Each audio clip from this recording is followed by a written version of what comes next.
Tonight, 8 finalists with the most incredible and innovative ideas will pitch live, all wanting to win that grand prize. Chairwoman of Booking.com, Gillian innovates every day, and she's here to tell her formula of success. A renowned jury with the biggest captains of industry, KPMG, NS, Philips, PON, Wavin and ABN AMRO, make their final judgment and pick the winners. Ben Woldring is the most successful internet entrepreneur from the Netherlands. CEO of the Bencom group, tonight he shares his advice. And last but certainly not least, we are going to give away prizes. Welcome to the grand final of the Philips Innovation Award 2021.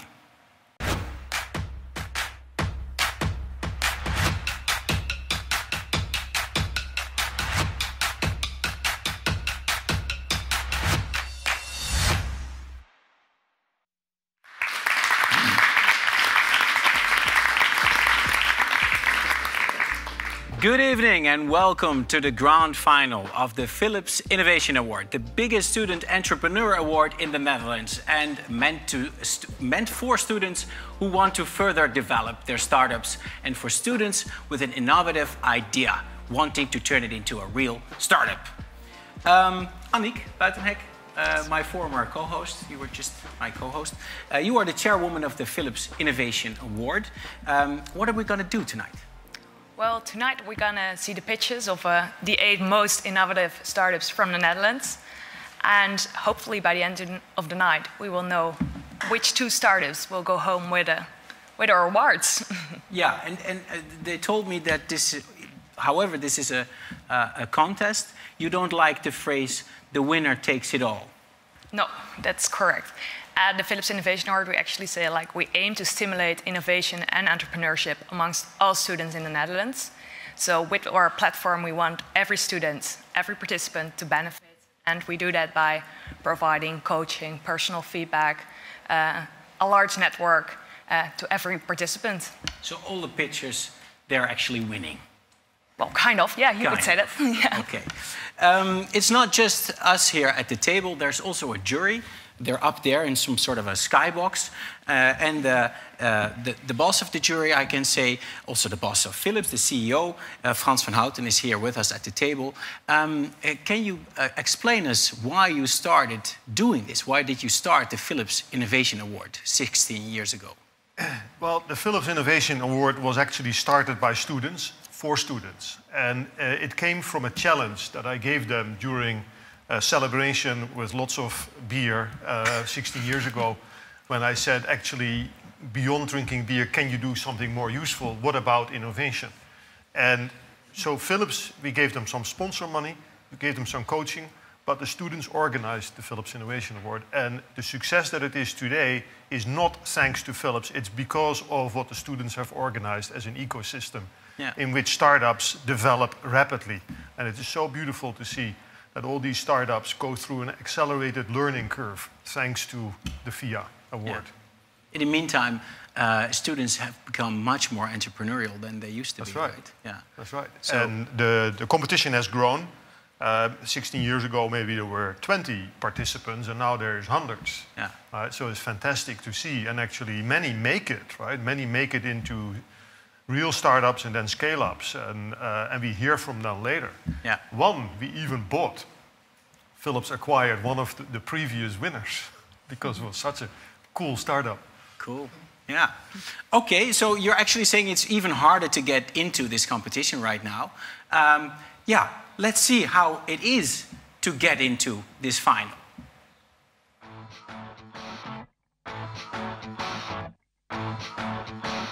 Let the battles begin.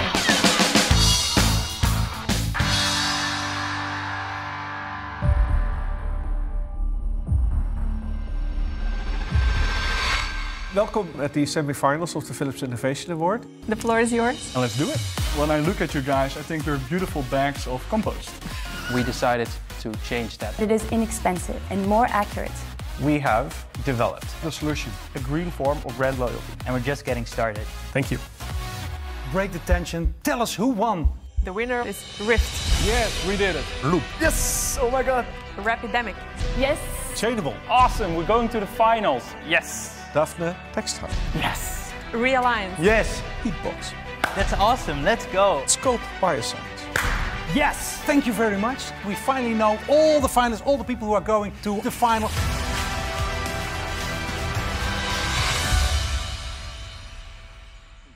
Mr. Van Houten just said that he actually recently with Philips bought one of the pitchers.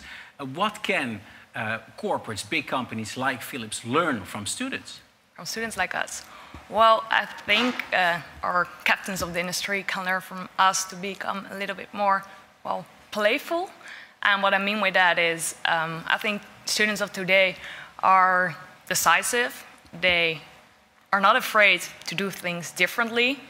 And because of that, I think, yeah, the CEOs can learn, instead of like working according to structures and figures, become a little bit more nimble, flexible, and improvising, and all of that with a good sense of humor, I think. Yeah, of course, the beer drinking is not all that bad. I mean, it also can stimulate the creativity in some ways, actually. Absolutely. Yeah. Gillian, you are the chairwoman of Booking.com. Yes. Returning the question, what can the students learn from you? Yeah, I think what I would say is dream big, because I think that's, if you think about these small companies, if you dream big, you might make different choices, and I think don't be afraid to fail. Because I think that's, if you've been through all these phases in a big company, that's something that you know will happen. So, and that's probably what I would say. Yeah. Ben, you were 13 when you started being an entrepreneur. You were really ahead of your times, because we are the same age. You're 36 years old as well. Yeah. Yes. Yeah. Yeah. You were a super junior entrepreneur when nobody in this country was thinking entrepreneurship was really cool. I mean, everybody had ambitions to work for Philips, and you started. Why did you chose that path? Actually, it was thanks to the coding lessons at my high school. So we are still speaking about making coding like a part of the education program of the curriculum. But back then, I was fortunate enough to learn to code myself, and it was the time that the internet was just kicking off. So I went to the Chamber of Commerce to register the company. But they literally said, come back when you're 18. And I said, no. I started last week already, so I'm here to literally register the company. And they said, like, no, it's impossible. And I asked the lady, I still remember her, can you speak to your manager? And she walked away and came back after a few minutes and said, like, yeah, we can make an exception. So I was all hers, like, what is the exception? And she said, like, when you are 17, you can register the company at the Chamber of Commerce. So it was an impossible job. Yeah. And, but you managed to do it anyway. Actually, you got registered. I started the company. The online presence of Bellen.com was there already, but the company not formally registered. So thanks to my mom, till the age of 18, the company was registered on her name. Yeah. So we owe you, or thanks to, let's formulate this, thanks to a local school in Groningen who had coding lessons already back in those days, we have you. You can imagine that I still am an advocate for having these coding classes. Yeah, you're heavily subsidizing that school now as a thank you, of course. Absolutely. Yeah. Okay. The Philips Innovation Award is the largest student entrepreneur competition in the Netherlands. It has 2 leagues, the Innovator Award with a prize of €50,000 for the advanced startups, and the Rough Diamond Award with a prize of €10,000 for their younger startups. Tonight, 8 finalists pitch their innovative ideas to improve the world we live in, and we start with the Rough Diamond League. More than 40% of global CO2 emissions come from energy-intensive industries. Rift enables these industries to zero their emissions by providing energy systems that do not emit CO2 and can replace existing fossil fuel systems. Mark Verhagen from Rifts will tell us how. I'm Mark Vragen, CEO of RIFT. The energy transition, a complete transformation to clean and renewable energy. I believed that it could not be done. Yes, we can make steps by driving electric cars, trains, and cities, or renewable electricity. But what about our district heating systems, our industrial processes, and electricity plants? These energy-intensive industries are responsible for 40% of the CO2 emissions. They are massive, with kilometers of steaming pipes where you can literally feel the heat coming from all sides. These industries have increasing financial and social pressure to change, but can't, just because there is no alternative to fossil fuels. I believed it couldn't be done, but I changed my mind. I'm Mark Vragen, CEO of RIFT, and we have a solution. Iron fuel, a CO2-free, circular, and safe fuel, perfect for the energy-intensive industries. A technology proven by student Team Solid in 2020. As a spin-off, we are the first and only ones to develop this technology towards commercialization. We expect the first commercial systems up and running in 2023 and pre-sales in the end of this year. We are RIFT, a team of young professionals together with senior experts from the industry eager to make a difference. A team that is fully committed to bring this technology to the market. Granting us the Philips Innovation Award will help us spark a fire that makes a difference. However, the choice is yours. Keep using fossil fuels, keep searching for alternatives which are not there, or embrace this new technology. Support us and spark a fire that makes the difference. Thank you. Wow. Heel mooi. Very good. I have the question, Frans. So, thank you, Mark, for a very, very passionate pitch that you've been giving, and really a game changer for the industry, I would say. The first question that comes to mind, well, the first question is a technical question, but I'm going to skip that. My first question to you as a CEO of this company, who is your dream customer, and why? The dream customer. Now, actually, my background, and I have to go a little bit back. My background is chemical engineering, and when I was on the plants, and you see those big pipes and everything like that. And my dream customer, in that opinion, is the food and beverage industry, the pulp and paper market, the chemical industry, and the energy plants that we have today to sustain our electricity network. Those are my dream customers around the globe. And is there one specific one? In the end, energy plants, because we need as a society energy. We are addicted to it. We have a lot of renewable electricity, but we need to sustain it with other kind of fuels. Mark, clearly addressing a societal problem. You are very optimistic in your financials. I see that you're already going to be profitable this year, even though you still have to build factories and produce these combustion systems and regeneration systems. Yep. Tell us, why is that credible? Yeah, good question. Numbers are numbers, and this is how you appear with them and play with them. Of course, you will know that. We will have the first pre-sales in the end of this year. And with those pre-sales, the numbers go up, but we don't deliver yet until 2023. This makes us look like profitable in the beginning. However, it makes it more interesting for investors to invest in because we have a launching customer. But the money is still not fully delivered. So yes, on paper you make already profits. However, in reality, you deliver those systems in 2023. Thank you, RIFT.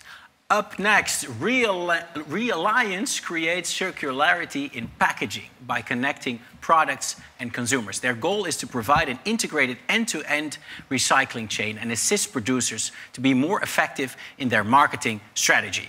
Max van Velzen from ReAlliance, take it away. Good afternoon. My name is Max van Velzen, and together with Bouwer van Neerbos, we created ReAlliance. And our mission is to make a circular economy in the packaging industry reality. A lot of companies are talking about it, but only small steps are taken. And we were wondering, how can we create a circular economy by stimulating the consumers in a positive way and by recycling all the plastic packaging? And there's only one solution in the Netherlands, and that's the PET bottle deposit system. As you can see, 95% of the bottles are recycled, reused, and therefore the CO2 emissions are reduced. But why is this only for the PET bottles and not for the rest of our waste? And therefore we created our platform ReAlliance. We are creating a circular economy in the packaging industry by recycling all the packaging. But how does it work? I will take you in the customer journey. Somebody gets to the shop and does their groceries. They then get home and they finish their products, and then they scan with our application, they scan the barcode. With the barcode, they can see where they can hand in the nearest delivering point. They can see what rewards they will receive for their packaging and what CO2 what CO2 emissions they will reduce. What is it then for the companies? For the companies, it is a sustainable solution. We will create a circularity in packaging and reduce the CO2 impact of the companies. Our solution is scalable because it's a technological solution, and we can easily implement this in different kind of companies and even across the borders. Also, we create a green form of brand loyalty. We create an extra contact moment for the consumers at the shops with the producers. So now our vision. At this moment, we have our technical partner and we are developing our MVP. Also, we have our recycling partner, Obertech, that will recycle all our collected waste. And hopefully, with this investment in Q3, we can make an MVP at 5 HEMA stores. And in 2022, we hope to have 10 allies on our way to circularity. Thank you very much. Are there any questions? Thank you, Max. I have a question for you, and I appreciate what you're doing because I think you are very good in trying to entice consumers to recycle more and provide a solution for producers or companies that are producing goods. But why are producers paying you to do this, and especially with respect to recycling? I've seen one of your competitors that you pointed to is a company in South Africa, or sorry, in Southern Africa, that does the recycling themselves. Yeah. Why did you decide not to go there? Well, as we know, in 2050, all companies and producers need to be completely circular. And what we want to do, we want to take that task off them, and we want to create one system with for all the consumers, for one point to collect their waste streams, and to have one big platform that solves this problem. Is that an answer to your question? Partly, yes. I think the producers they would like to get the recycling done, right? And the question is, why would they go through you rather than organize it themselves? Yeah, well, so that was a question we were expecting, and if a consumer needs to go to 5 different places to hand in their waste, that's a bigger incentive for them, or a bigger effort for them to do so. And we want to make it as simple possible, to give them a trigger and to have an emotional trigger as well. So they can also then share their CO2 impact with their friends, for example, the consumers. And then the producers can they can ally in one platform. So that's what we want to do. Anybody else? Yeah, maybe a question from my side. So on the consumer side, you have to do all this scanning and all these other things, and then hopefully you get also then some of these rewards. Yeah. What's the customer feedback? So when you tested it, what did they give back to you? Well, so we are at this moment we are planning 3 MVPs. The first one is at 5 HEMA stores, and then the effort for the consumer is quite big to go to the store and to hand in their products. But the second MVP will be that, and at the zip code, for example, at one corner, they can hand in their plastic waste, and we will, or all their waste, and we will fix it afterwards. And the last MVP, and that's what we hope in the future, that we can just like a picnic, get to the doors and to collect the packaging at their homes, and that they can get rewarded as well. Have you considered working together with municipalities because they are being paid for waste collection? We did, and but we first wanted to build an MVP ourselves because the idea is not very complicated, but we first wanted to set up it ourselves and then work together with them and with their already existing resources. Well, much success. Thank you very much. On to the next one. Rapidemic stands for easy, accessible, and accurate diagnosis of infectious diseases. They are working on the development of a novel rapid point-of-care diagnostic device. Rapidemic's molecular technology brings lab-grade diagnostic sensitivity into the field. Violette Defour from Rapidemic explains us how. Test, test, test. Those are the words of the director of the WHO as a new pandemic spread around the world. Yet we failed to contain it from the start. The technological means were lacking, and we failed to contain the logistical, financial, and societal costs of this situation. While diagnostics are key to contain pandemics, they're also crucial in guiding over 60% of all healthcare decisions. For doctors, fast, accurate, and affordable diagnostic tools enable them to make proper decisions and to drastically cut healthcare costs. The most accurate techniques on the market require extensive laboratory facilities, while equipment-free techniques take a long time to redevelop for novel diseases and are less sensitive. This is why we are developing Rapidemic, a novel platform technology able to accurately diagnose patients infected with pathogens in minimal time. Our techniques detect the most essential part of the pathogen, the genome. We make use of little pieces of synthetic DNA in order to make a device pathogen-specific. We also use an easy readout in the form of a clear blue color change. Our first product will be the development of Rapidemic for the detection of respiratory viral infections. These diseases affect many people and can be life-threatening for risk groups if they're not administered treatments immediately. We've already validated this use case with doctors and aim to collaborate with the Leiden UMC in order to commercialize or to test our technique in the field. Our team consists of driven entrepreneurs and scientists that contain the competences to bring this product to the market. We are also helped by a board of experienced members in science, in business development, and patent law. In limited time, we've brought our technology to TLR3, have filed for a patent, and also partner with a genomics company in order to continue our scientific development. With the 10K from FIA, we aim to launch our research on the microfluidic device that will contain our reactions. Give us the means to contribute to better diagnostics worldwide. A rapid response to an outbreak is crucial. Choose Rapidemic. Well, thank you very much. Your company is addressing a very interesting, important market, point-of-care diagnostics. There's clear societal need, and in your pitch, you suggest that you can reach breakthrough price points.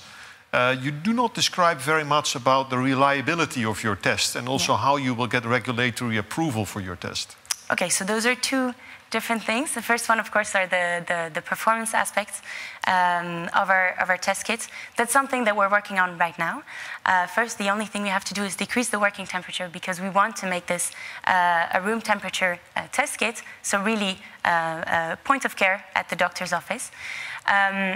So that's one thing that we're working on right now, and as soon as we have that, then we have a green flag for development. But because we are a molecular system, we know that this will be much less than our competitor antigen test kits. And then the second thing is, of course, the regulatory approval, which we already have broad knowledge on, because we are aware that this is an important part when developing a diagnostics, of course. Nonetheless, we are aware that we can do this using human samples. We can test we can test these samples and eventually bring them to audit for regulatory approval. One of the other jury members, please. Is there any competition in your field already? Absolutely, and you will see one of them today. What we're working on is nucleic acid amplification detection, and in the Innovator League, there's actually our competitor who will tell you all about his story. But this means that it's a trending topic right now. We're seeing that there's really a problem. There's a gap to fill in the diagnostics market that can only be filled by nucleic acid detection, the most accurate and sensitive one. And we really believe that the future of diagnostics lies in this field. So a lot of work to do. Thank you. Well done, and thank you very much. Thank you. Thank you. Thank you.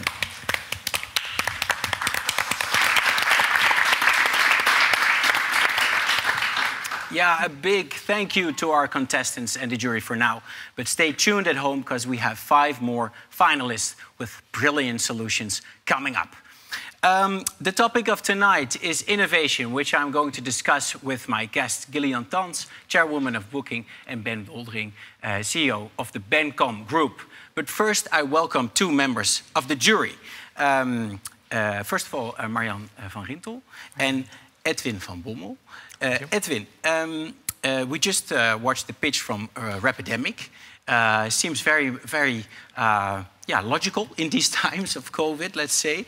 Do you see more and more of these, let's say, biotech startups coming up because of COVID? Yeah, for sure. We already had 2 today. You will see another one later on. It's a bit of a hype maybe now. I'm not sure if it's a hype. It's also, I think, very much a need. I think what we saw, especially at the beginning of the pandemic, that this was super necessary. Yeah. And I was actually very glad to see 2 solutions presented today which can help us in a next pandemic. Although we all hope, obviously, that it will not happen anymore. It's a bit of a shame that all these innovations come after an outbreak and not before, huh? In this case, maybe yes, but there are also others which are there will be a also, next one. Yeah. What did you think about this Rapidemic idea? I actually love it because it's a great market. It is a need, but also it is really focusing at the point of care, which I think is very relevant because that also means that from a logistical perspective, you can quickly scale up. So very relevant. Yeah. Marianne, you are from the NS, the National Railways, and your slogan is "Waste does not exist." That's correct. It sounds like it's a match made in heaven with ReAlliance. It is. So it's very good that you see young entrepreneurs focusing on circularity. And that's what we do with the trains. When we refurbish the trains for another 20 years, we reuse and reallocate 99%.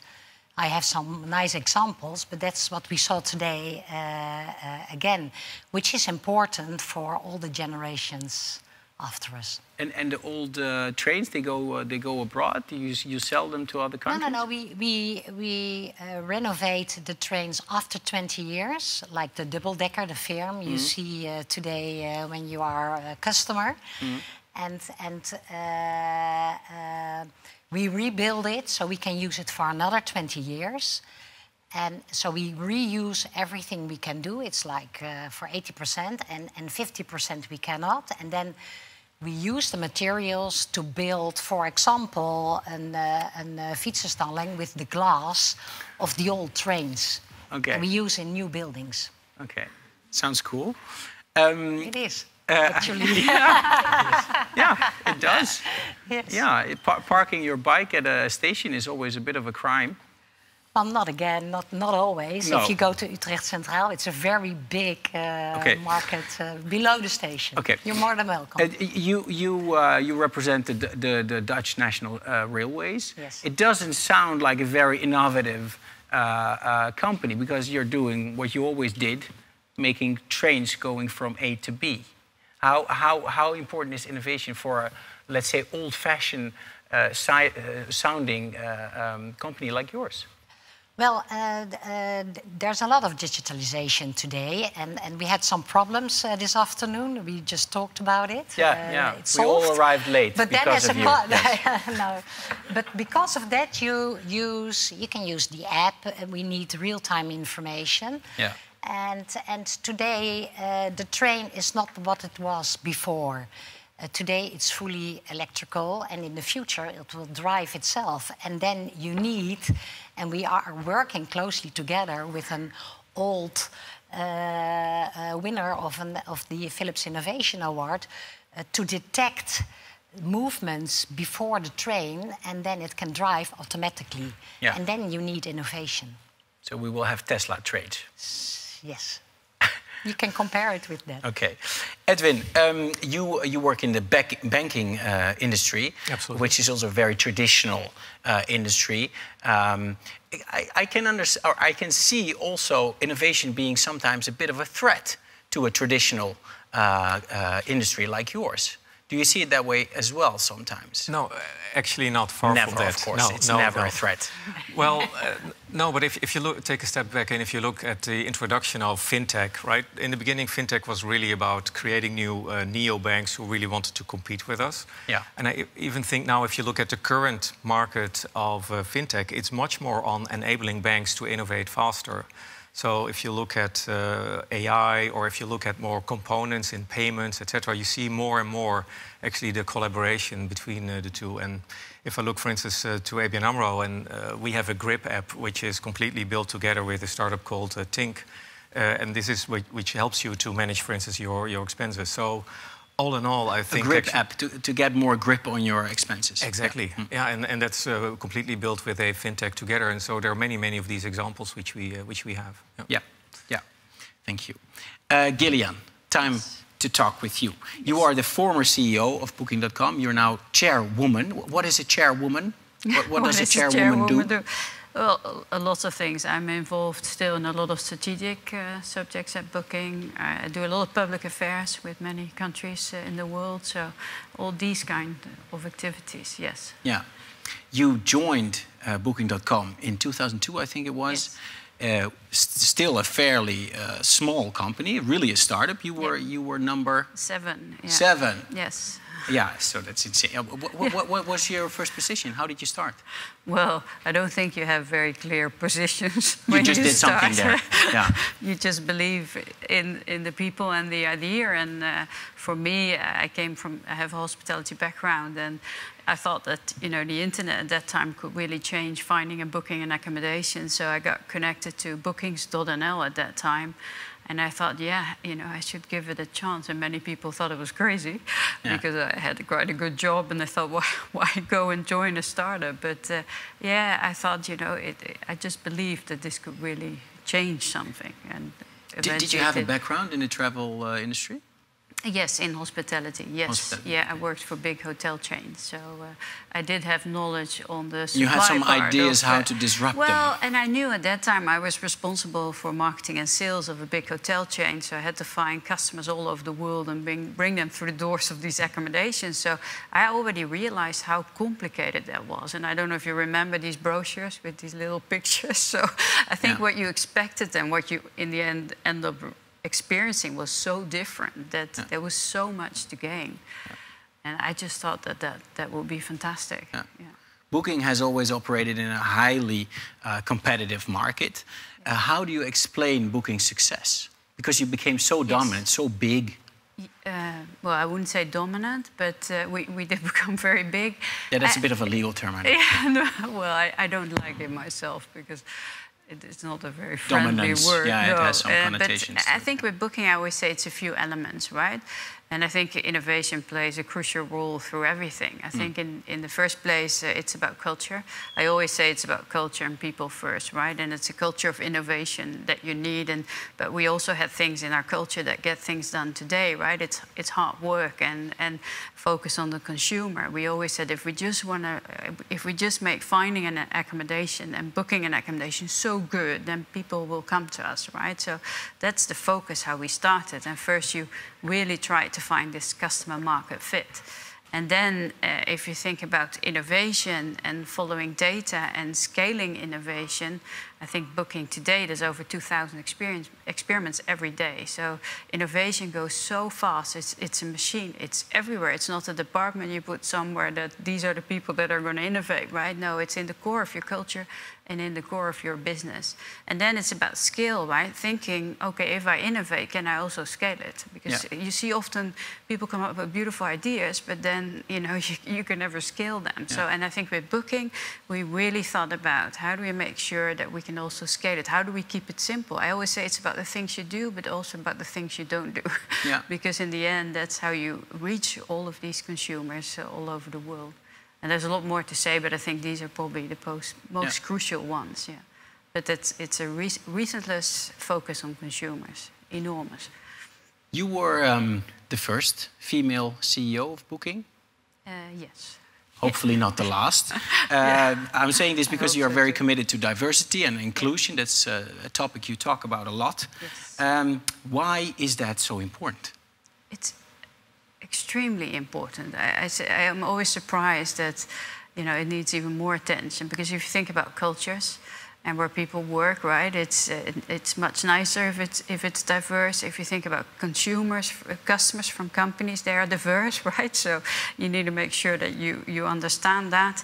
It's about you get biases, right? And if you see how fast technology evolves, and if diversity is not moving as fast, then the problems get much bigger, much faster, right? So that's why it needs so much attention today.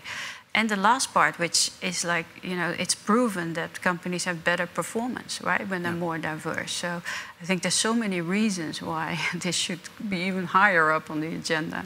Do you think a company like Booking would make different decisions on their strategy or salaries, let's say, if you have less white males in the board?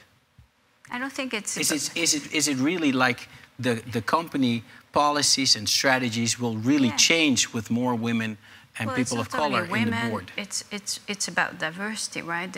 It's about getting different perspectives, right, in a decision. And that is super important. But how is that going at Booking right now? Yes. Do you have enough women in the board? Well, we have in the board, we actually now, I think, have, if I'm not mistaken, around 40%. So that's quite good. So for a long time, that was not the case. But there a lot of women joined the board. In management, it's around 30%. But if you look in technology, also in Booking, it's around 21%. So you see that also there, it's difficult, right? And you can influence that internally, but you also need help externally, like Ben already said about the coding schools, right? And that needs to become in front of a lot more girls as well, for instance.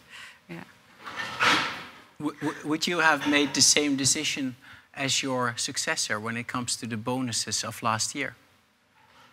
Yeah, I don't know. It's a nice question.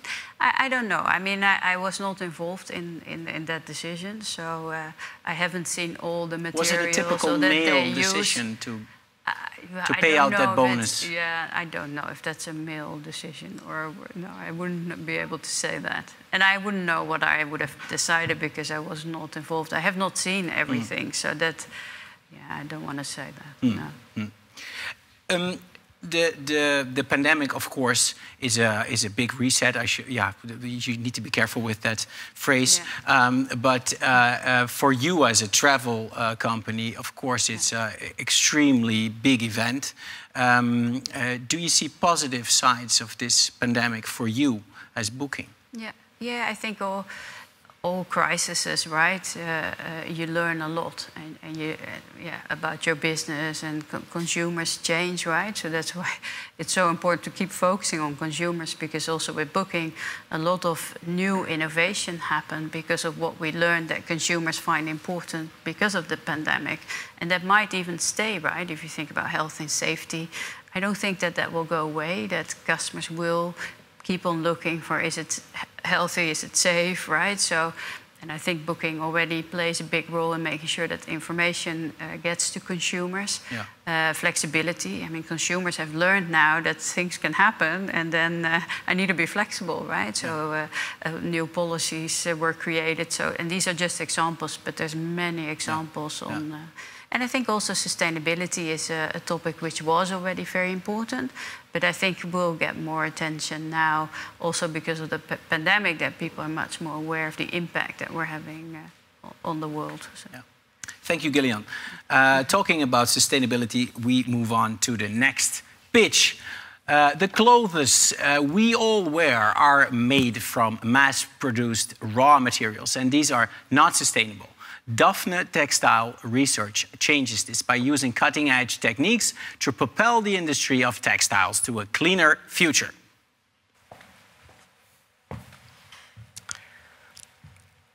Where we left off at the semifinals, things looked rather bleak. The materials that make up our everyday lives, whether they are natural or synthetic, are simply not compatible with a secure future, a sustainable future. And I'm not just talking about the fashion industry. These materials are virtually everywhere. You're sitting on them. They're in our offices, our homes, even our cars. Take Bentley, for example. Bentley needs the farmland equivalent of 12 times the area of Amsterdam every year just to source leather. But the future doesn't have to be that way. With our technology, we are using the same cells, the same proteins that make up materials like leather, like wool, like even fur. But we do it without the animal, without the pollution, without the slaughter, and most importantly, we can do it at scale. So instead of this, we envision a future that looks like this.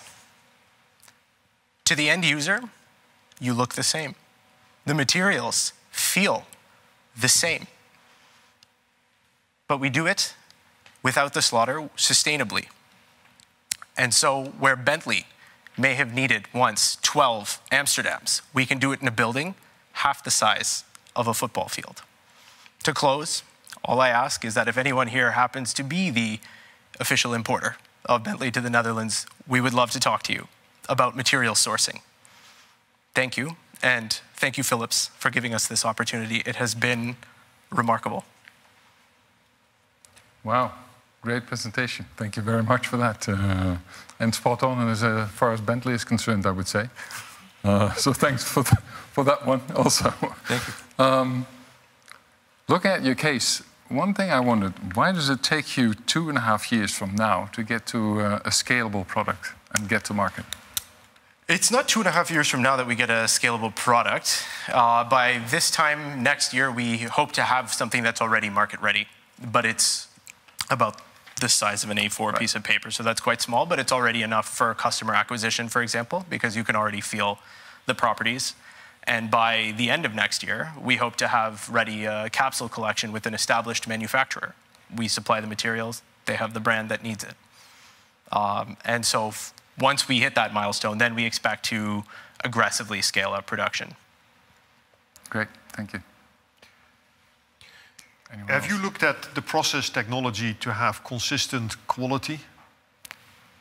That is a major selling point of ours, is that because we are constructing the materials with our own proprietary process, that we can actually overcome a lot of the consistency hurdles that are faced by competitors who, at this point, aren't even on the market yet. But yes, this is something that we are looking at with, and we expect that we can meet that challenge quite effectively.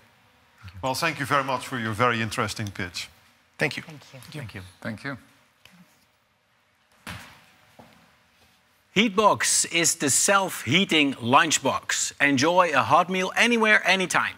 This startup has raised over $185,000 through crowdfunding from 1,100 plus backers across the globe.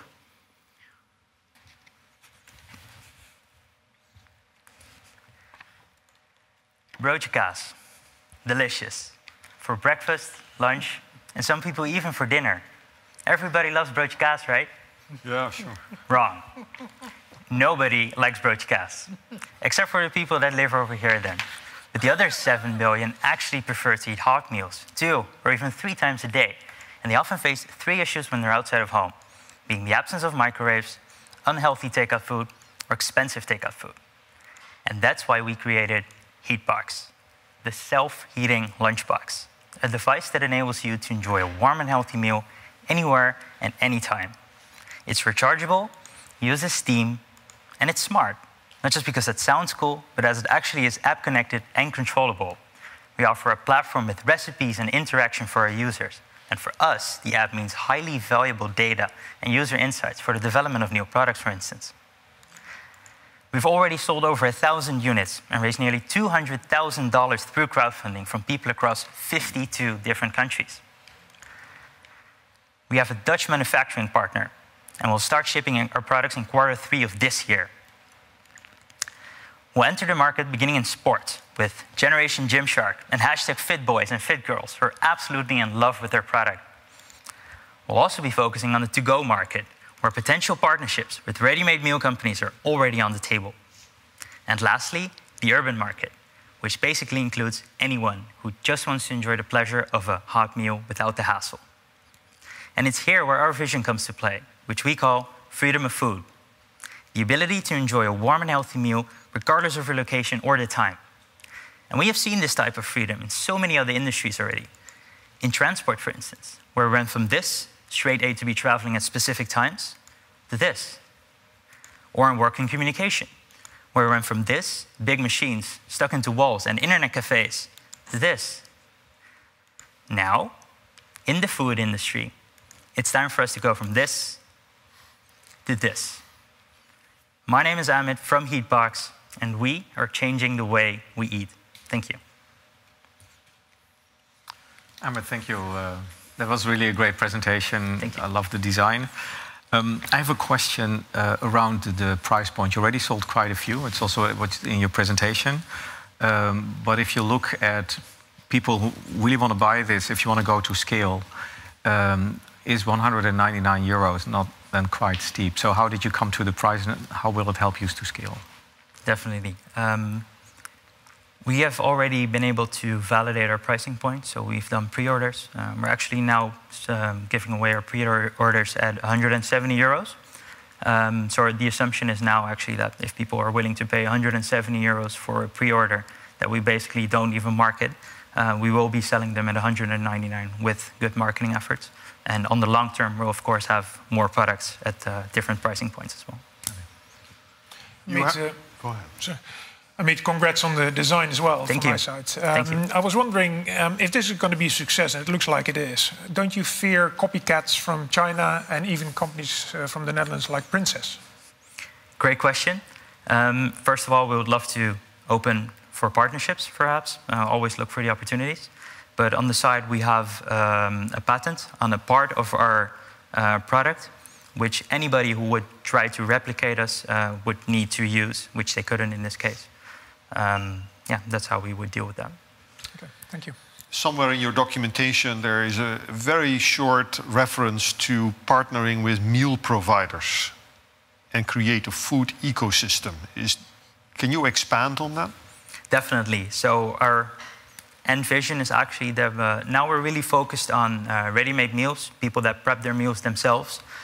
Not everybody is in the mood to do that, right? So how we see that is that we want to partner with a partner that already produces these meals and have them create these containers filled with food that they can use in our product, actually, that you could buy in the stores, for instance, at Albert Heijn, for instance. Well, I'd love to try it out. Thank you very much. All right, you're welcome. Thank you. Thank you. Thank you, Amit.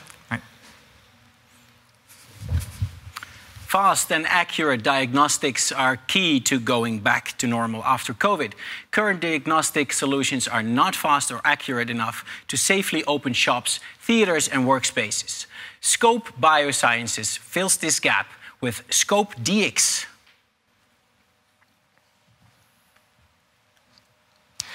Hi, I'm Nick. I'm the CEO of Scope Biosciences. If there's anything that we, as the entirety of humankind, have learned over the last year, is that containing an infection like a coronavirus is immensely hard. Containment starts off by identifying who's infected and who isn't by a process that we call diagnostics. We take samples and we ship them to a laboratory for testing. And here we use the golden standard, a 4-decades-old technology called PCR. Immensely accurate, but also very slow. We've all been in a situation at home, waiting for that precious text message from the government, allowing us to go out again, to see our friends and our family. Now, of course, with COVID, we now have some rapid tests available. They are fast, they're easy to use, they're cheap, but they are not accurate. They create a false sense of security, and that's not good. Scope Biosciences changes this field. We use the biggest breakthrough in the biotech sector of the 21st century, CRISPR-Cas. And we use it to develop Scope DX, a molecular diagnostic platform technology that can detect pathogens in under 25 minutes. It can replace PCR, and it is highly accurate. It's the same accuracy as the golden standard. And we've proven this on over 200 COVID patients. And together with a large testing laboratory here in Amsterdam, we are going to bring this test to the leisure industry by the end of the year. But moreover, this is a rapidly adaptable platform technology. Rapid disease detection is also of extreme importance in the agri-food sector, where animal diseases in farms and plant pathogens in greenhouses and crops pose a great danger to our food supply, where we need to prevent wasting precious foods by detecting infections fast. Rapid disease detection is of extreme importance to our global health, to our economy, for pandemic preparedness, and to our food supply. And with Scope Biosciences, we are one step closer. Thank you. Well, that's a great pitch. Thank you. Very innovative. I'm familiar with CRISPR-Cas, so this is a great application. There are not yet that many companies that do that. No. I'm a little bit confused about your briefing materials. Is it already available as a point-of-care test, or is it still based as a lab test? And can you also speak to the regulatory approvals if you want to go to the market this year? Yeah, sure. So when we look at diagnostics, there's a pipeline that you go through. You go from sample to result, and there's all kinds of steps in between. Now, these steps, they are completely established currently. This is a very it's a pipeline. It's also very diverse, but what you're trying to detect. It really depends on what sample that you're taking, where you're taking the sample from, and this is quite established. We don't want to change the extraction steps right now. So what we're focusing on is actually replacing the PCR test. So you have already this existing laboratory that is there. The PCR takes 2.5 hours, but if you use the scope test, it takes only 25 minutes. With regards to regulatory approval, we know that that it's very... wait a minute, but it means you are then dependent on the lab for your cycle time. Yeah. So you don't control the 25 minutes at all. No, but we can combine this with, and that's also what we're researching in a few partnerships, is to see whether we can actually make this without the need for an extraction or improve on that extraction step. This is where we are right now. That is a vision that we want to go to. With regards to regulatory approval, to come back to that, it's very hard to get regulatory approval for diagnostic tests in Europe, but there are some exceptions, of course, that we're seeing with the TNO-LAMP test, the Breatomics test for COVID, and that's also what we're focusing on to see whether we can also get an exemption. Well, much success with your enterprise. Thank you. Thank you. Thank you. Thank you. 6 down, 2 to go. Joining me at the table are 2 fresh jury members. First of all, Petra Groenland from KPMG and Martin Roef from Wavin. Petra, which of the last 3 pitches you think will have the biggest impact? Who's your favorite? Oh, that's a challenging question, Sander. They're all very good. They all try to strike something new, an original idea. So I cannot say because the jury is not yet out, but I think that's the important part. Yeah. Well, I'm not asking who's the winner, but who has, you know, if you see the problem they're trying to solve, the potential of having a huge impact. I think the company that's trying to work on the fabric, Daphne, has potential. The textiles. Yeah. Absolutely. Yeah, because that's a really big issue. Yes. Yeah. Martin, would you see yourself wearing the Daphne textiles? And using the Lunchbox, for example, are these products that you feel like, okay, yeah, I might use them? Well, first of all, let me compliment all the teams that have presented today, because it was really amazing what they showed to us today. I think the Daphne, I'm thrilled. It's, I think, on top of the society, and what they bring to the market, if successful, I'm definitely going to wear, because it's on the human side. I think we've seen the skin growth for replacing skin. Yeah. This is building on that, and I think it's in the end bringing something to the market that is putting a footprint down to where it currently is. So I definitely will wear it. Yeah. And about the food box, it's trendy. I'm a broodje kaas man, but I think in the end, you look like a broodje kaas man. Yeah, but in the end, I travel a lot, and there it's good to have your food box with you. So, Okay. Yeah, definitely. Okay. Yeah. What I really like about the pitches so far is that they, a lot of them, they make stuff. You know, it used to be very cool to create some sort of app or platform, but now they're all making stuff. Isn't that great? Well, because we don't have such a strong tradition in Holland to make stuff, you know, physical stuff. Yeah. No, we have Philips. Yeah. We have had Philips. Yeah. Well, let's not debate on that. But yeah, no. But really, this is true. I think the make industry. I myself from the make industry. Yeah. So it's good to see that make industry is coming back to the Netherlands, and in combination with design. So that's also very positive. Yeah. That's what I really like about the food box. The design. It's attractive. Yeah. It's appealing. So yeah, it's good to have it back in the Netherlands. Yeah. Absolutely. Petra, you also recognize that? Yeah, I recognize that, and I think it's important also to point to that in the Netherlands you see a tremendous amount of startups, and they're really counting with respect to the worldwide surge in startups and venture capitalist investment. Yeah, we're playing our role. Good. Ben, it's time for you now. To dive a bit in your entrepreneurship. As I explained before you started, when you were 13, at that time I was collecting dinosaurs. Why did you start being an entrepreneur? Where did it come from? Was it your parents? Is it some bloodline? What happened? I think it has something to do with the person you are, and maybe it's indeed in the DNA. I don't know, but for sure I was already at a younger age with friends, like selling apples from grandparents with friends in the street and so on. You were selling apples. Yes, like that. Oh. This is so beautiful. And then you end up comparing prices online. Yeah. I like the Apple story more. It's more cute. But, I mean, you need a lot of confidence to start a business. How were you so confident? Wasn't there this little voice saying, you can't do this, you're too young? How did you become so mature at such a young age? I remember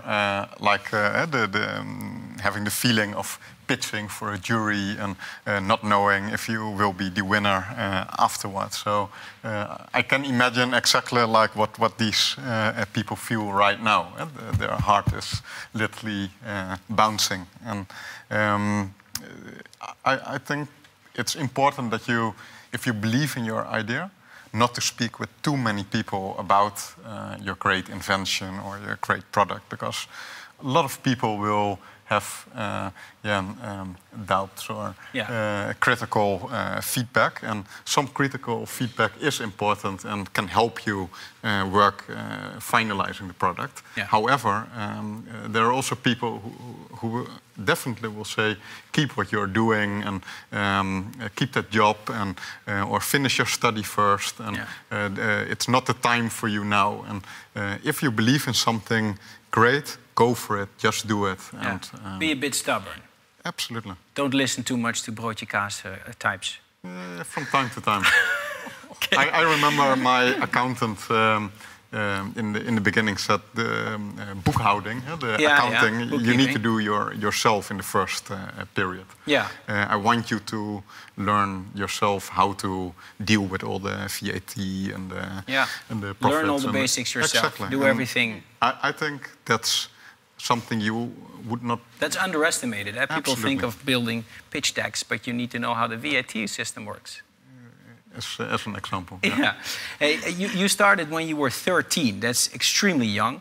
And it also means that now, age 36, you're a senior entrepreneur. How do you keep on innovating yourself as an entrepreneur? Because if you're successful at a young age, of course, it's a big threat that you think you know it all. I mean, you were successful at a young age, so why learning from someone else? Yeah. Yeah, first of all, we have like a great team of developers, marketers.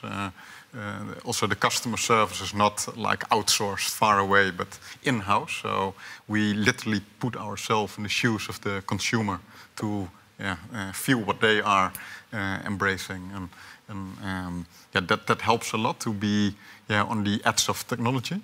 Yeah. On the other hand, like you need to stimulate as much innovation as possible. So from time to time we organize internal hackathons.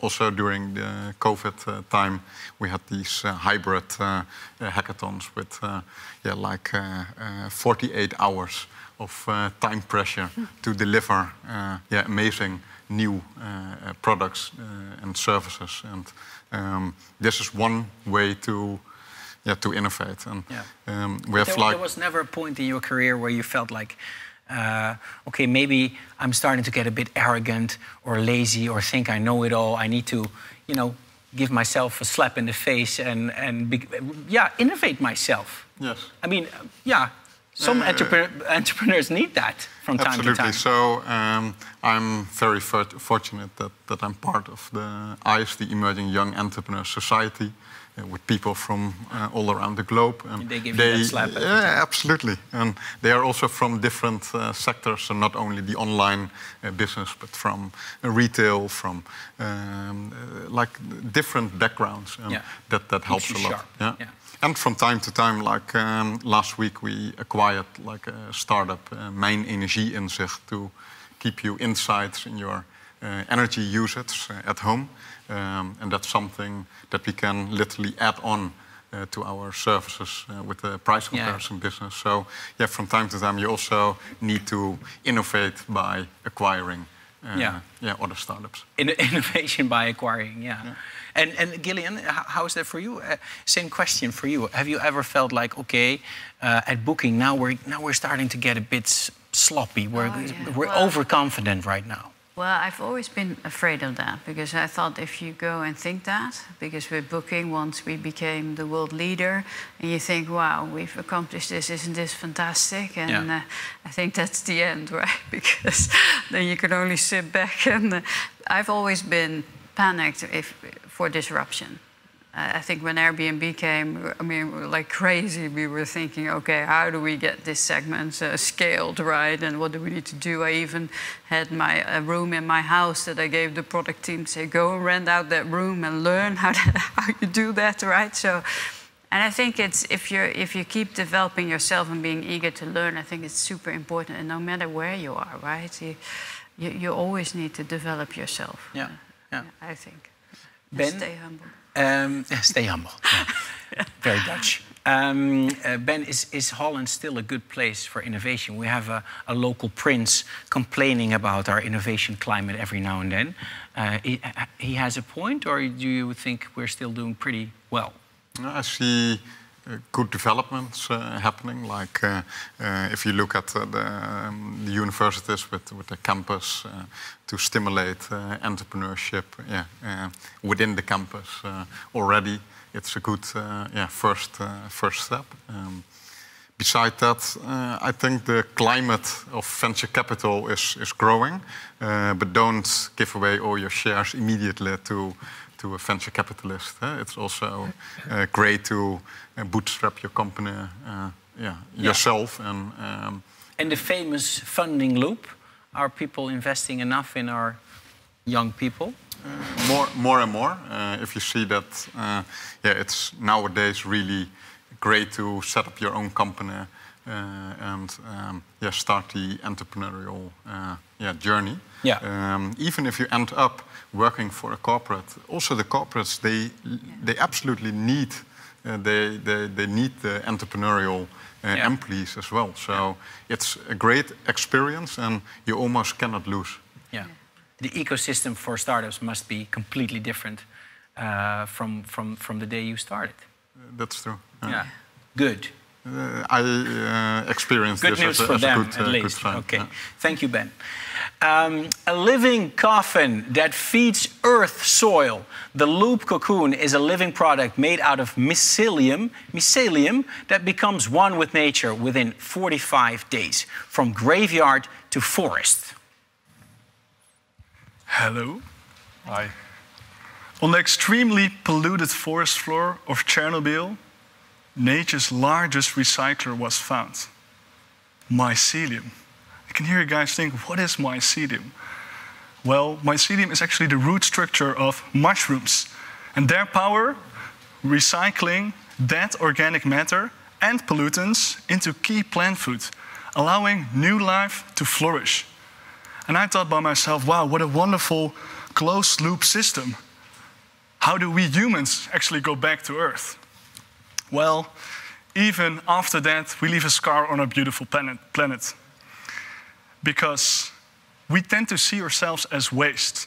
Our current burial processes result in large-scale material depletion, soil pollution, and CO2 emission.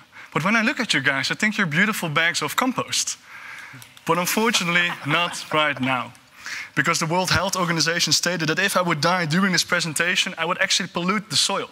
Best kept secret. Our body contains 219 chemicals.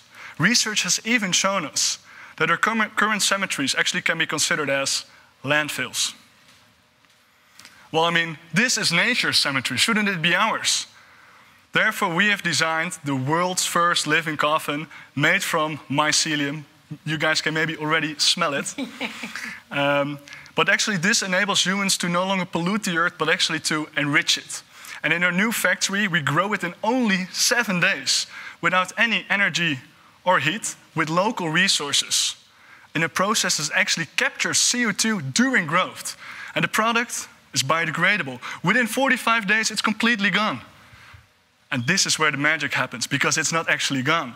Within the soil, it will reactivate and recover pollutants from the body and soil into new plant food, just like in Chernobyl, thereby increasing biodiversity from graveyard to forest, from body to tree. And when we launched our vision to the world, we received tremendous global attention and market demand. Not only did it result in our first actual customers, but also in large exclusive distribution partners. And I'm standing here today because we have an opportunity to no longer accept polluting our earth and leaving it behind for our loved ones with a scar, but actually enriching life after death. Therefore, my question to you today is, do you choose to be waste or compost? Thank you. Bob, you got me really thrilled. And I hope that I can thrilled for a coffin, that's positive. Thanks. You seem to be the first mover in this area, in this playing field. And yes. I read in your case that you have exclusivity for 3 years. Yes. What does that mean thereafter? Are there success rates that you need to reach to continue that? Exactly. So I wanted to be a little bit conservative. But actually we have a milestone till the end of the patent that if we reach certain milestones, I mean, if we survive, then everything is set in stone. And next to that, we're also developing our own IP, which of course we could use the help of the Philips Innovation Network with. Okay, and that exclusivity is global, or is it restricted? It's global in the sense that it's in all our areas where we want to be in North America and Europe. Thank you.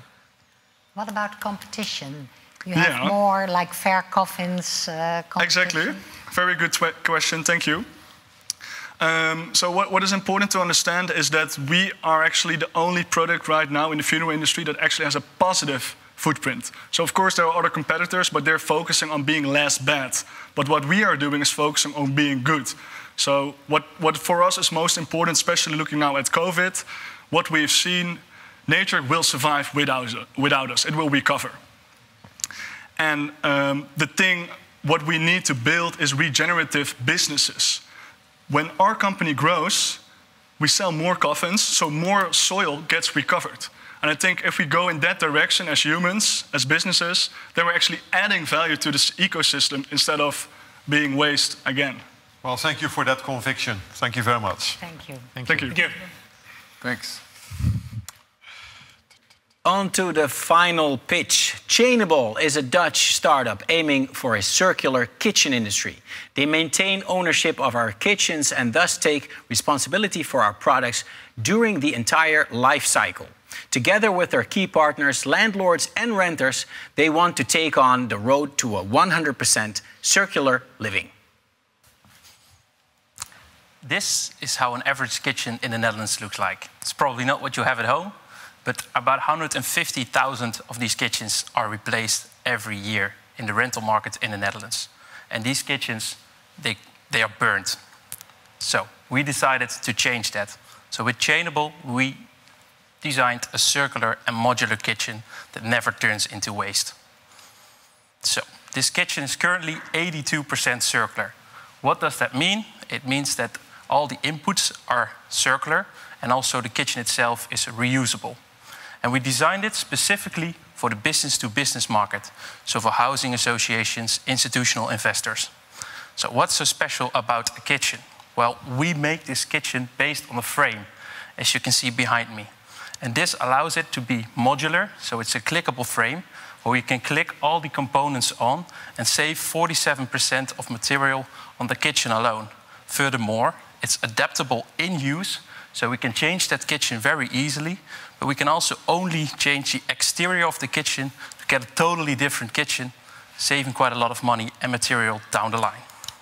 So, also the frame allows it to be very durable, robust, and have a very long lifetime. So we expect it to have a lifespan of 60 years.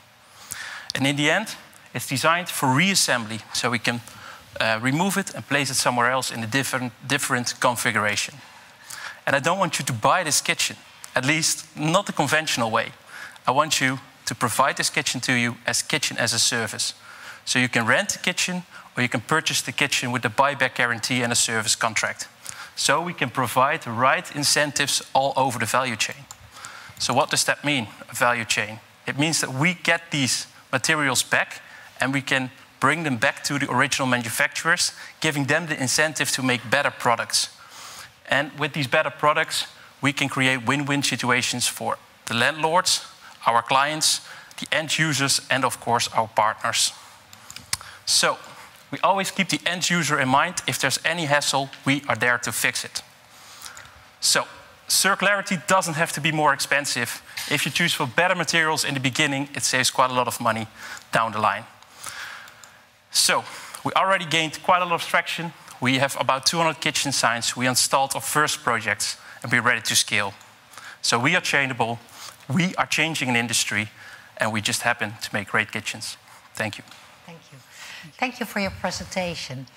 We need more than 1 million houses in the Netherlands, and there will be a shortage of raw materials.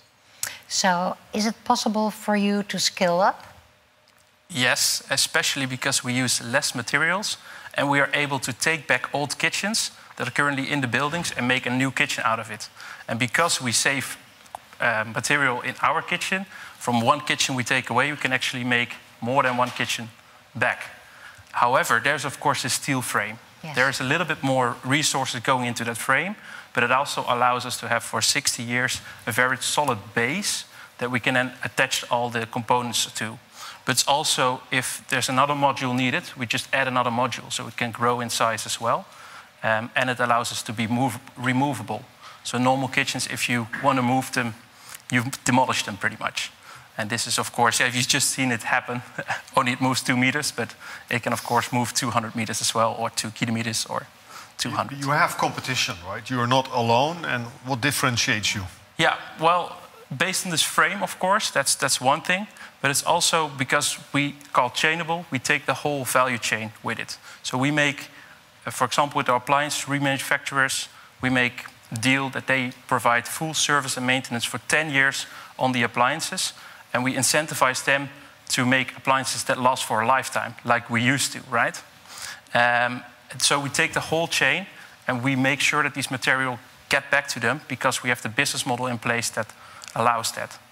Then also the materials used, we have 90% reused wood already in the blade material, 25% reused steel.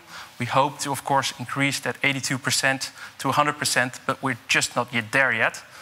But we work very hard every day to reach that. Thank you very much. Thank you. Thank you. Thank you. Good luck. We have now seen all of the 8 finalists, so I would suggest we give them a big round of applause. It's time to vote. Via your screen, you're seeing it right now, if everything is correct. You can vote, so please start voting now. One new face at my table. Tom from POM. Yes, the car importer. What did you think of this kitchen as a service idea? I think it's a great idea if you can sort of lengthen the life cycle of a kitchen, right? Yeah. Because you've heard how much waste is created in that industry. So if you can only extend the life cycle and do that in a way that the consumer also likes it, I think it's a great idea. Yeah. Is this also something that could work for the car industry? Reuse the car seats, for example, or the display or the dashboard? There's a lot of ideas that you could use in the car industry. I think you've already heard also from Marjan at the Dutch Railways how they're reusing all the materials from the trains. I think the same could apply to the automobile industry, and I think it does already to a large extent. But you know, recognizing how much materials in a car and being able to sort of reuse that over time, I think there's still a lot to be gained. Yeah. After seeing the 8 pitches, may I ask who's your favorite? Without giving anything away, of course. Well, it's difficult to give one favorite. I think there's a number of them that where you see that they tap into the potential of sustainability, because most of them are about sustainability. And I think that's a key topic. Yeah. Right? We've been able to waste the Earth in 150 years. I think the level of innovation that we need to come out of that cycle is huge, and therefore, I mean, what we're seeing today, the stimulation that we're doing with these kind of awards, is really important for, I mean, the potential that's in the room to bring innovations that help us come out of that cycle, and I think therefore it is really important. Frans, the coffin. I really like that idea. Me too. But do you, But do you think people, actually want to be dissolved in this way in the ground? I don't know. I mean, the world is a large place. There must be plenty of people that find that an attractive thought. Well, you're being eaten up by sure, but worms anyway. I've always thought myself that I would be incinerated, but then these guys remind us that that's actually polluting to the air. Yeah. And now there's an alternative. Why would we not consider it? Yeah, it made a lot of sense. We just talked about innovation and how Holland is doing. Ben says we're doing still pretty good. What's your opinion on that? Well, you quoted the Prince, and what he says is there are plenty of startups, but not enough scale-ups. Yeah. Right. So he points to the scaling up of all these fantastic startups. Yeah. And there, the Netherlands has an issue because only 10% of the startups make it to scale up, whereas in the United States that's 50%. 50%. And what do you need for that? First of all, venture capital. Yep. Without giving away all your shares, Ben, but still, you know, many scale-ups need millions, right, before they can go to the public markets. Secondly, you need networks, right, and networks of alumni, of people that can help coach you to success. And we are very much individualistic in this country. I think we should create a culture where we really help the startups to grow. If any of them... Are we really? I mean, we have strong networks in this country. Yeah, but people are not easily using them. I would also say to all the startups here in the room, pick up the phone, you know, approach people, ask for help. Yeah. You know, no question is stupid, and you will find that many people want to help. And then maybe a final point on the money. Where's our pension money actually going? Right? It's all invested abroad. Yeah. Right? So we have a huge, much more invested. We have a huge pension accrual as a country, but it is for 98% invested outside of the Netherlands because of so-called geographical risk exposure.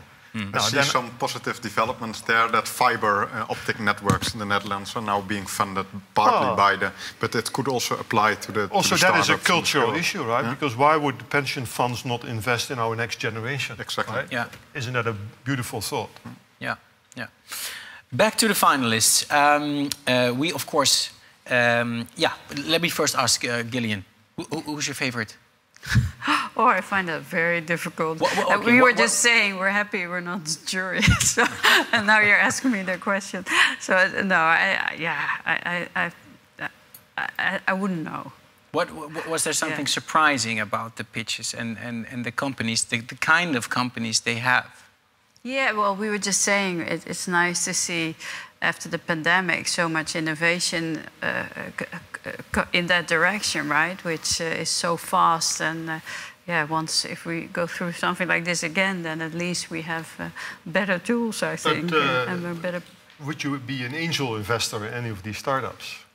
Because yeah, why not? Yeah. Right? Because I think these startups need angel investors. Yeah, Francis sees. And there's a little bit of money in booking. So. Yeah, well, oh, this is nice. Now you're teasing. I like it. Yeah. No, Booking has a whole program where they invest in. No, but personally, angel investors are often people. You're setting up a funding loop here at the table. Yeah, no, correct. Good. I think that is what we all need to do, right? And currently, I'm involved in setting up such a network between Rotterdam and Delft. Yeah. Because I believe that those two universities, if they really work together and we get cross-pollination between entrepreneurs and medical and the engineers, you know, we could be world-beating. Yeah, yeah. We have winners in the studio, but first we want to find out who you at home think is your favorite. I think I will hear in my ear now the rough diamond favorite according to the audience, and that is ReAlliance. ReAlliance. We're moving. The innovator favorite, according to the audience, is Loop. Loop? Yeah, Loop. Big applause. Yeah. Oi! Everything comes at once here. The public has spoken. Oi! The public... Yeah, but we don't have a winner yet. This was just the public. It's not a democracy. France is ruling this parliament. Frans, we don't really care for the public. We want to know more from you. Can you enlighten us? Can you tell us, can you give your jury report? Absolutely. And, you know, we got a lot of paperwork because all the startups actually submitted their business plans, so we have studied that. And, of course, we also look at the pitches. We look at team composition. We look at financials. We look at how unique your market is and whether you differentiate yourself with your value proposition, right? And on all those criteria, we judge. And I suppose we will now first talk about the rough diamonds. The really small, fresh. I would say two were quite rough and one was a little bit less rough. One was polished. A little bit already. I was impressed. But let me just say a few words about each of those rough diamonds in no particular sequence. So let's first talk about Rapidemic. Obviously, this is a growth market. And the promise of doing that at the point of care rapidly and reliably is attractive. They have a good team. They were realistic about their finance, which is also important, but they were unclear about regulatory approvals. And of course, that in the end is the almighty in that environment, but maybe there's still time. Rift, a revolutionary concept, especially for the energy-intensive industry. They clearly need a solution. And I think it's very attractive. There were also some questions. You know, it's a very complex value chain to have both combustion factories as well as regeneration of the iron. And we worried whether that was maybe underestimated from a financial point of view, as well as how much time do you take to organize that. But super exciting opportunity. And then the ReAlliance, that's where the Vox Populi was, the voice of the audience. We thought it was interesting to apply the concept of brand loyalty to the challenge of packaging circularity. Because it is all about changing behavior of consumers, right? And that's difficult. And if you can give them an incentive, that sounds good. We were a bit worried about how this would come about, because you need to convince the suppliers, you need to convince the consumers, and then you need to convince the stores where you want to recycle. And on the question, you know, what about the municipalities? There was not really an answer yet. So it was still quite rough. Now, then brings me then, Sander, to the winner in the rough diamond category. And I can, without further ado, I can tell you that it is Rapidemic, with a clear, more polished rough diamond than the other two. And I congratulate them for their success. Congratulations, Rapidemic.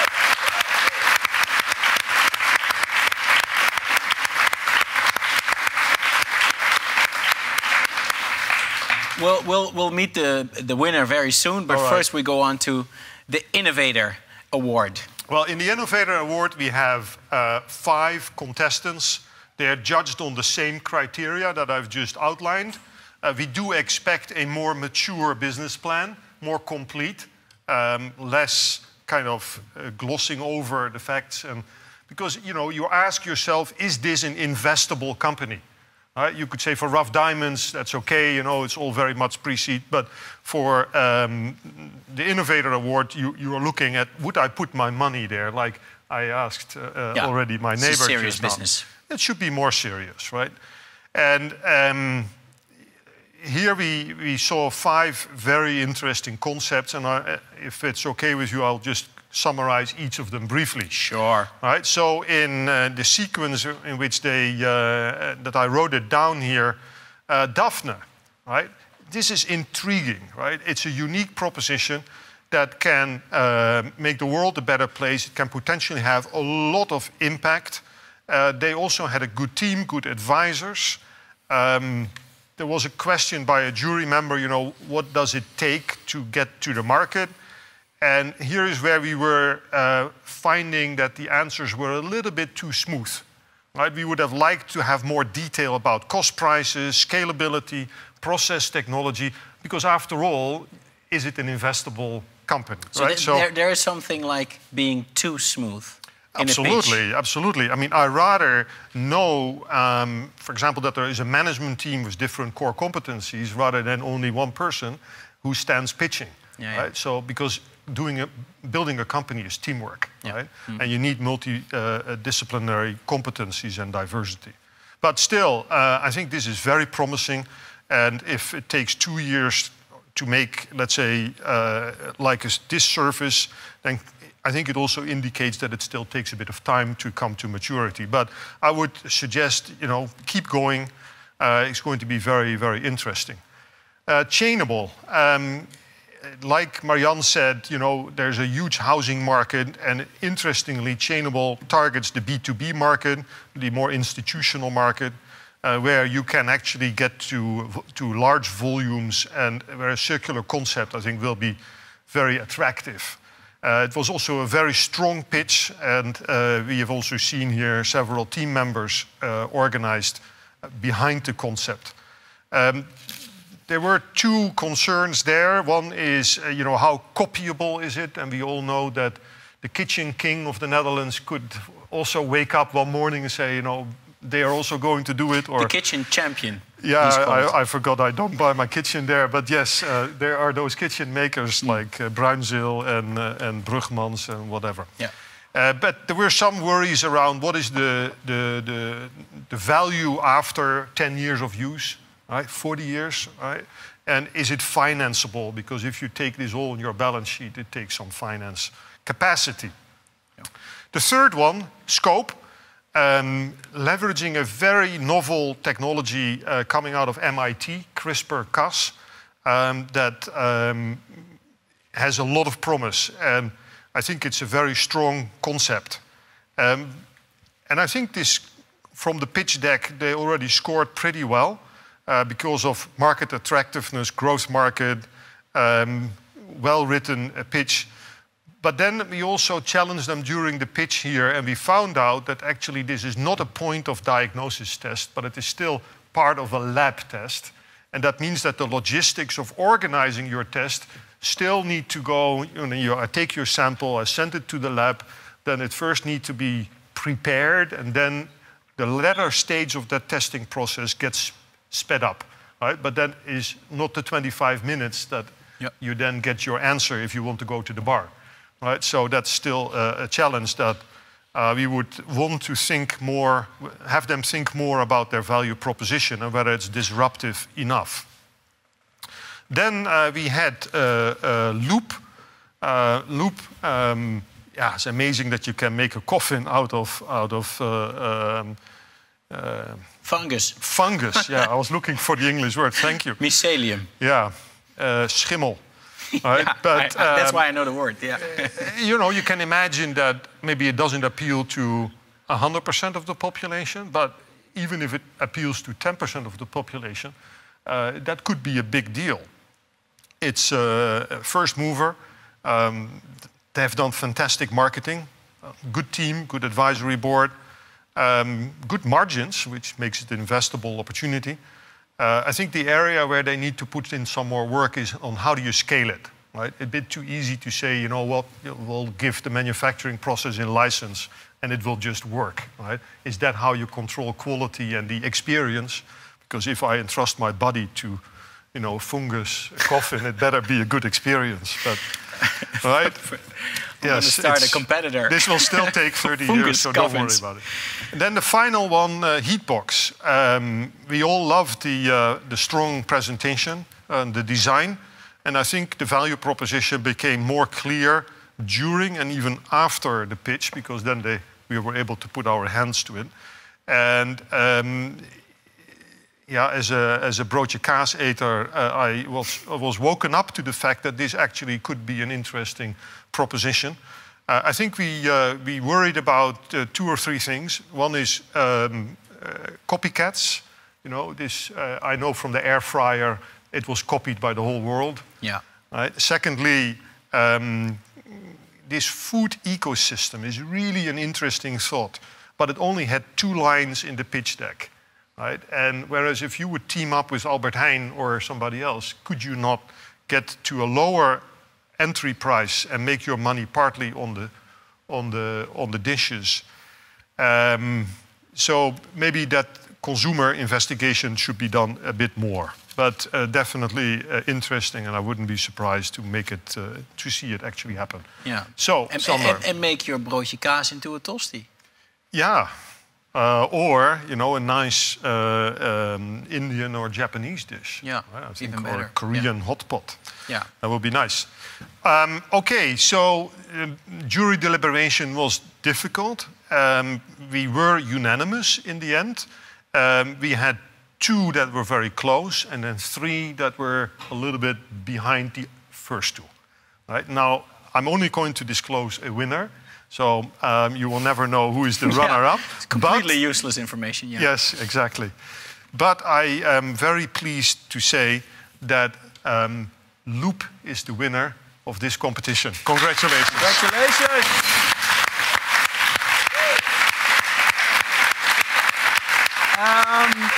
Rapidemic and the Loop Cocoon, please join us at the table.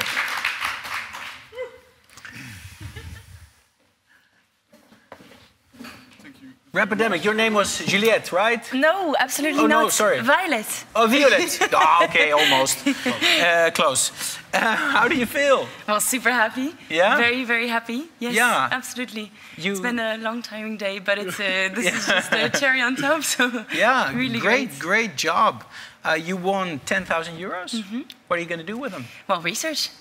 Yeah, we have a long way. Yes, we have a long way to go. Yeah. But we're super determined now, so thank you. Wow. Congratulations. Thank you very much. I don't know if I shape it. Yeah, a long way to go. So definitely. And have a chat with the members of the jury, because they might have listened very well to Mr. Van Houten. Eh? Absolutely. Okay, the winner of the Innovator Award. Yeah. How do you feel? I feel very excited, relieved. It was a very intense day. Yeah. And I feel honored as well. Born in Eindhoven, so I grew up in the smoke of Strijp, where Philips was founded. In the smoke of Strijp, yeah. So yeah, super excited for this. Yeah. And you, what are you going to do with the 50,000 We're going to Germany. We're going to open up the German market. Well, by then you can use this one. Thank you. Congratulations. Nice. Yeah, thank you very much. And of course, this one is definitely a team effort. It's just amazing. We launched this idea 1 year ago, and it went crazy fast. The whole team involved. Yeah. Parents, but it immediately appeals somehow, this idea. I mean, we all die. I think that's a great message. Yeah. But I think that's also sort of deliberating, because what is life worth if we don't die? Yeah. And now it's something meaningful, and it connects us, especially in the times, of course, in Black Lives Matter. Yeah. In terms of COVID, it's a positive story, and I think, I like it. So you're opening up a shop in Germany. What's the German word for fungus? Schimmel. Pilsen. Pilsen. Oh, Pilsen. We had an interview. Pilsenkist or something. Pilsenkist? Werkelijk? Okay, very cool. Frans, some final words for our winners? Look, some advice, maybe? We can do the advice later. Well, why not? Look, you have gone through an accelerator process, because basically the Philips Innovation Award builds up to a final, but it was also developmental. And you have shown that you were developing very, very rapidly. So the sky is the limit, and you should follow your dreams. I hope very much that you will make your startup a huge success. And as we were discussing earlier at the table, leverage the network around you. Leverage anybody that you can phone, because there's help out there that can make you successful. And I wish you a lot of success. Thank you. And I suppose we can toast them. We can toast. Cheers. Cheers. Cheers.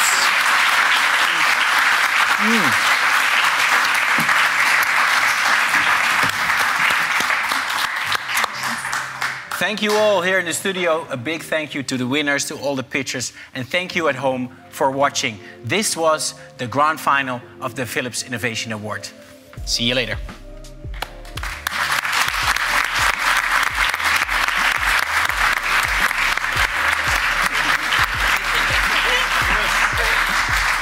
So, what a stressful day.